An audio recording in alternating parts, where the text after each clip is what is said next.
Hello दोस्तों, आज की इस वीडियो में हम एनटीपीसी अंडर ग्रेजुएट लेवल के लिए हिस्ट्री के कुछ इम्पोर्टेंट क्वेश्चन लेकर आए हैं। तो इस वीडियो को ज़रूर देखना। पहला प्रश्न है, शेर शाह सूरी ने अपने साम्राज्य को सिक्कों में विभाजित किया जो मुगलों के अधीन किस प्रशासनिक प्रभाग के समक्ष था। इसका राइट आंसर होगा ऑप्शन बी, सरकार। किस वर्ष भारतीय सिविल सेवा आईसीएस को आधिकारिक तौर पर भारतीय प्रशासनिक सेवा आईएएस द्वारा प्रतिस्थापित किया गया। इसका राइट आंसर होगा ऑप्शन बी, 1947।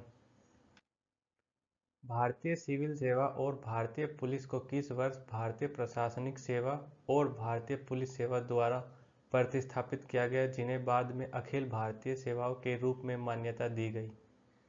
क्वेश्चन नंबर 3 का राइट आंसर होगा ऑप्शन बी, 1947। शाहजहां के शासनकाल में 8000 में से कितने मनसबदार उच्चतर श्रेणी के मनसबदार थे, जिन्हें साम्राज्य के कुल अनुमानित राजस्व का 61.5% अपने और अपने सैनिकों के वेतन के रूप में मिलता था। क्वेश्चन नंबर 4 का राइट आंसर होगा ऑप्शन नंबर बी, 445। व्योमेश चंद्र बनर्जी ने ब्लैंक के दौरान बंगाल विधान परिषद में कलकत्ता विश्वविद्यालय का प्रतिनिधित्व कब किया था। क्वेश्चन नंबर 5 का राइट आंसर क्या होगा, बताएं आप। इसका राइट आंसर होगा ऑप्शन नंबर ए, 1894 से 1895। क्वेश्चन नंबर 6, पजहस्सी राजा आधुनिक ब्लैंक राजस्थान के एक स्वतंत्रता सेनानी थे।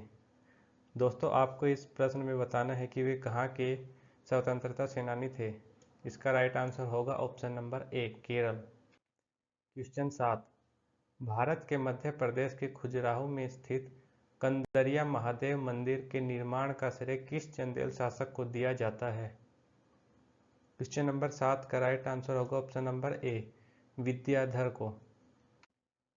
क्वेश्चन 8, निम्नलिखित में से किसने 6 अगस्त 1857 को यह लिखते हुए एक तार भेजा था कि हमारे लोग विरोधियों की भारी संख्या और अंतहीन लड़ाई के डरे हुए हैं, हर गांव हमारे खिलाफ है, जमींदार हमारे विरोध में उठ खड़े हुए हैं।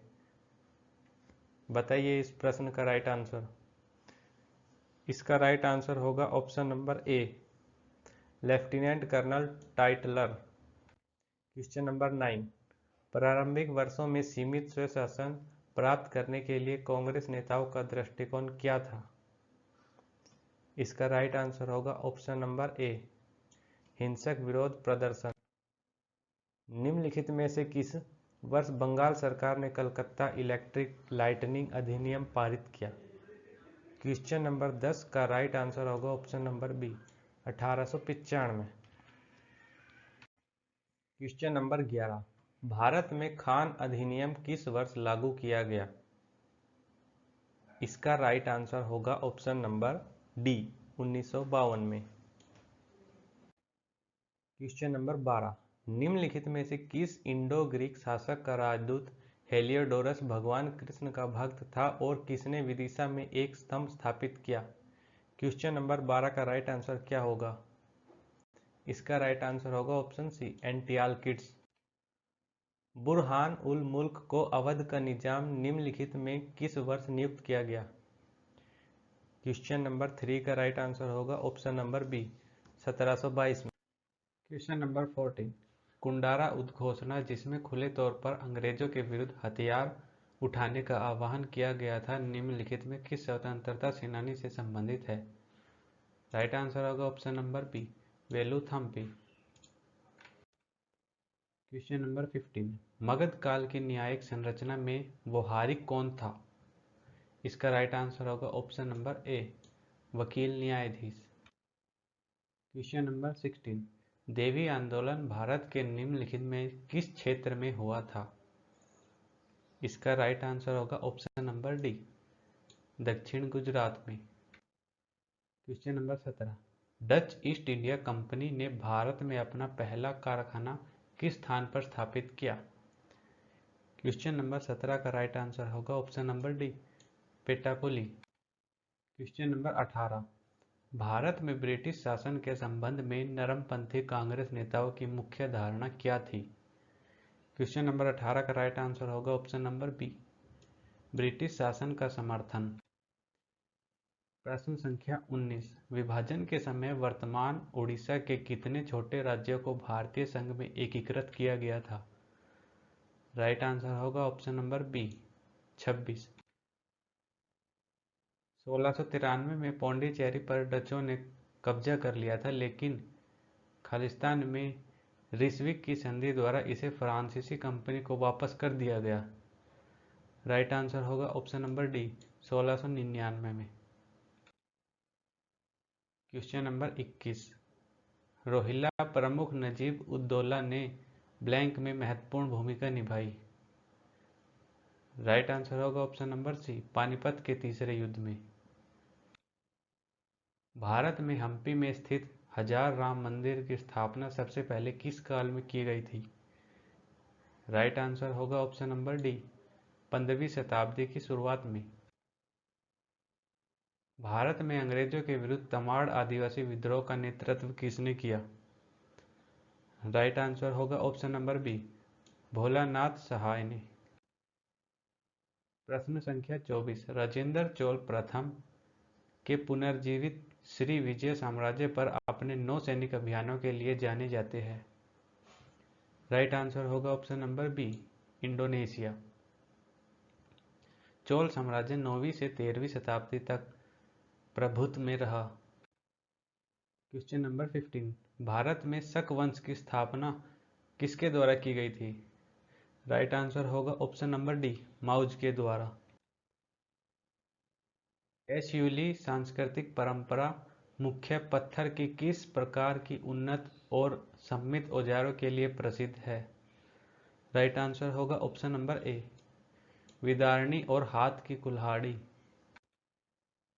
चोल शासन के दौरान निम्नलिखित में से कौन सी भूमि जैन संस्थानों को दान दी गई थी? राइट आंसर होगा ऑप्शन नंबर बी, पल्ली छंदम। क्वेश्चन नंबर 28, गुज्जर प्रतिहार वंश के विस्तार के दौरान निम्नलिखित में कौन सा नगर वत्सराज की राजधानी बना? राइट आंसर होगा ऑप्शन नंबर बी, गुप्त काल में उद्गम शब्द का तात्पर्य किससे था? राइट आंसर होगा ऑप्शन नंबर डी, भूमिकर। 1953 में ग्रामीण विकास को अधिक व्यवहार्य रूप से विस्तारित करने के लिए कौन सा कार्यक्रम शुरू किया गया? राइट आंसर होगा ऑप्शन नंबर ए, राष्ट्रीय विस्तार सेवा, NES। किस कानूनी दस्तावेज ने स्वतंत्रता के बाद रियासतों को भारत या पाकिस्तान में शामिल होने की अनुमति दी? राइट आंसर होगा ऑप्शन नंबर बी, अधिमिलन लिखित। मद्रास पट्टनम शहर, जो बाद में विस्तारित होकर आधुनिक चेन्नई के रूप में विकसित हुआ, को ईस्ट इंडिया कंपनी ने स्थानीय राजाओं से निम्नलिखित में से किस वर्ष खरीदा था? राइट आंसर होगा ऑप्शन नंबर बी, 1639 में। ग्रंथों के अनुसार गुप्त साम्राज्य काल के दौरान सेना की कौन सी टुकड़ी सेना का हिस्सा होने के पश्चात भी युद्ध में विरल हो गई? क्वेश्चन नंबर 33 का राइट आंसर होगा ऑप्शन नंबर सी, रथ से। शेर शाह के प्रशासन के दौरान किसी गांव में कानून और व्यवस्था बनाए रखने के लिए निम्नलिखित में से कौन सा अधिकारी जिम्मेदार था? राइट आंसर होगा ऑप्शन नंबर बी, सिक्कदार। भारत में तीसरी प्रेसिडेंसी बैंक के रूप में बैंक ऑफ मद्रास की स्थापना कब की गई? राइट आंसर होगा ऑप्शन नंबर बी, 1843 में। अर्थशास्त्र में वर्णित मौर्यकालीन नगर प्रशासन के प्रशासनिक प्रमुख को किस नाम से संबोधित किया जाता था? राइट आंसर होगा ऑप्शन नंबर डी, नागरिक। श्री अरबिंदो निम्नलिखित में से किस वर्ष बड़ौदा में अपने पद से इस्तीफा देकर कलकत्ता चले गए और वहां शीघ्र ही वे राष्ट्रवादी आंदोलन के एक प्रमुख नेता बन गए? राइट आंसर होगा ऑप्शन नंबर डी, 1906 में। प्रथम पिछड़ा वर्ग आयोग की नियुक्ति किस वर्ष की गई? इसकी नियुक्ति हुई 1953। रोलेट सत्याग्रह में आयोजन महात्मा गांधी को स्थित फिरंगी उलेमा समूह के अब्दुल बारी ने सहायता प्रदान की। अब्दुल बारी ने महात्मा गांधी को लखनऊ में सहायता प्रदान की। पल्लव राजाओं ने कौन सी उपाधि धारण की ताकि यह दर्शाया जा सके कि उनका शासन धर्मशास्त्रों के सिद्धांतों द्वारा निर्देशित था? राइट आंसर होगा ऑप्शन नंबर डी, धर्म महाराजा। क्वेश्चन नंबर 41, खरवार आंदोलन के नेतृत्व किस करिश्माई नेता ने किया था? राइट आंसर होगा option number D, Bhagirath Manjhi ने। निम्नलिखित में से कौन सा राजा हर्ष के शासनकाल का शिलाभिलेख नहीं है? राइट आंसर होगा ऑप्शन नंबर डी, मुजफ्फरनगर मोहरे। भागीरथी मांझी ने संथालों से क्या वादा किया था कि यदि वे उनकी शिक्षाओं का पालन करेंगे तो उन्हें क्या मिलेगा? राइट आंसर होगा ऑप्शन नंबर डी, आदिवासी राजाओं की पुनः स्थापना। क्वेश्चन नंबर 44, रैयतवाड़ी बंदोबस्त के संबंध में निम्नलिखित में कौन सा कथन सही है?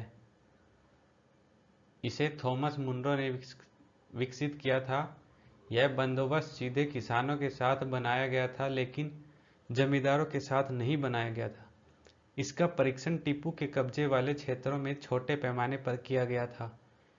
इसे फसल पाते हुए इसे फिर गंगा मैदानों में लागू किया गया। राइट आंसर होगा ऑप्शन नंबर ए, केवल 1, 2 और 3। डोरा बिसोई और चक्र बिसोई के नाम खालिस्तान में राजनीतिक अस्थिरता, ब्रिटिश कानूनों और नियमों की अनुपयुक्तता तथा खोंडों की आर्थिक पीड़ा के विरुद्ध उपजे विद्रोह से संबंधित था। राइट आंसर होगा ऑप्शन नंबर बी, घुमुसुर, उड़ीसा से। क्वेश्चन नंबर 46, यज्ञवर्मन, शार्दुल वर्मन और अनंत वर्मन निम्नलिखित में से किस राज्य के राजा थे? राइट आंसर होगा ऑप्शन नंबर डी, कन्नौज के मोखरी वंश के राजा थे। भारत में पूरा पाषाण काल, जिसमें असूलियन चरण भी शामिल है, प्राय कितने वर्ष बीपी तक विस्तारित है? दोस्तों ये बीपी नहीं बीसी होगा और इसका राइट आंसर होगा ऑप्शन नंबर डी, 6 लाख से 1,50,000। निम्नलिखित में कौन सा कथन गुप्त वंश के उत्तराधिकारी के संबंध में सत्य है? क्वेश्चन नंबर 48, इसका राइट आंसर क्या होगा दोस्तों?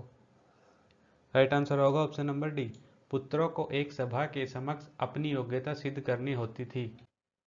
दिल्ली सल्तनत के दौरान दबीर ए खास के नेतृत्व में कौन सा विभाग शाही पत्राचार और आधिकारिक संचार का प्रबंधन करता था?